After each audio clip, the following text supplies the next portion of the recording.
beautiful is the story's had a happy ending at long, long last, right?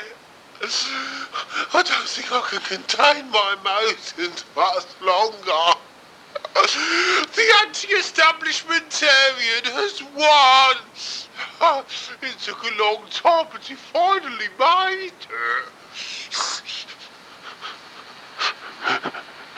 Oh yes, you've got to admire the man's spirit. You've got to admire his guts to stay on for the long haul. Not everybody would have had this staying power. And now he's free from jail. He has vowed to live on. Despite those who want me dead.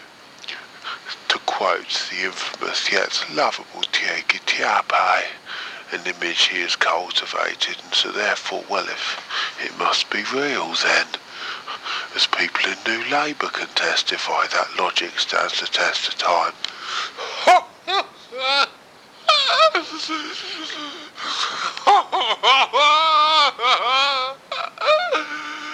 I want to give him my very special Jonathan Left-Winger Award for standing up to the public for so many years.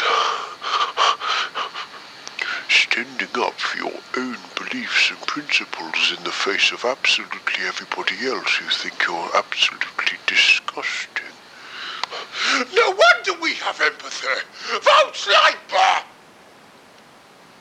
Oh, stop being such a shitbag and let's move on to the next article.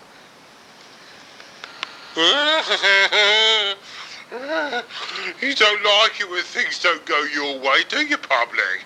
You see, it's such instability like that which prevents you from gaining national office as we in Labour have done.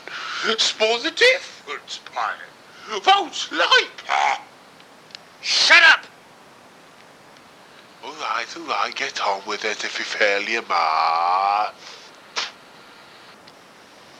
What do you think about radical political slogans then, Jonathan? In a general sense or in specific cases? Oh, I think a general sense. Well, radical political slogans shouted and ranted over and over and over again, mate. Particularly when you're trying to drown out the opposition arguments of other people. I mean, they're very, very handy. They're short, they're snappy, and even the silliest and thickest left-winger can be able to get his head round it. Well, I mean, it's absolutely beautiful.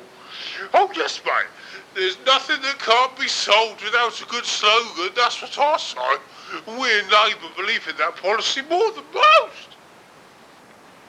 Well, how about, I don't know. We don't want a Muslim state, no to the Islamic caliphate. I don't believe it! That's shockingly racist!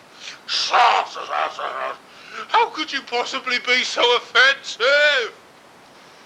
Well, not quite as much, of course, as the way all those marchers through London, on more than one occasion, were calling for people's heads to be cut off, for example, just for not being Islamic. Well, what's good for the goose is good for the gander, I suppose. Because that's shocking and disgusting and there are laws against people like you, mate. Well, what about people like them? Well, regrettably, yes, but fortunately they're not acted upon very often. Tosser. Well, I mean, it'd be a question of overreacting, wouldn't it? Just like we didn't have all those Muslims who were rioting outside the Archbishop of Canterbury's church arrested, aye?